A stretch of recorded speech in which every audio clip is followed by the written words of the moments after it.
Dito sa Qatar, pwedeng-pwede ka talagang umalis ng bahay at magmoling kahit gabi na. Dahil walang masyadong traffic, maliwanag ang kalye, at higit sa lahat, kahit malayo pa yung gusto mong puntahan na mall o lugar, marireach mo siya in less than an hour. Halika kayo at samahan niyo akong bisitahin itong Dar Al Salam Mall.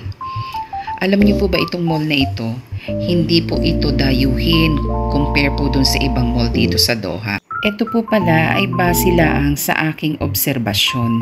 Pero ito pong mall na ito madalas kong puntahan dati dahil malapit lang po siya sa bahay ko.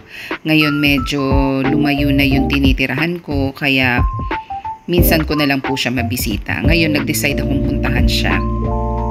Nagbabaka sakali na meron silang sale dito ngayon. Tingnan po natin kung ano ang meron dito. Tingnan nyo po ang mga gold. Talaga naman, ang ganda sa mga mata. At eto nga po pala yung padalahan. Magkano kaya na exchange rate? Sana ay mataas. For sure, gustong-gusto ng mga OFW yan. Ang mataas ang rate. Pero siyempre, pagdating sa Pilipinas, kawawa naman yung mga nandun. Kasi siyempre, mas mataas ang bilihin nila. Tara po, bisitahin po natin yung mga shops doon sa first floor or second floor. Kung ano ang meron doon ngayon. Alam niyo po kasi ako'y pabakasyon. So, magtitingin-tingin tayo rito ng kung ano yung pwede nating madala sa ating mga mahal sa buhay. Kahit na konti man lang ay meron tayo maibigay sa kanila. At para sa kasiyahan na rin nila yon.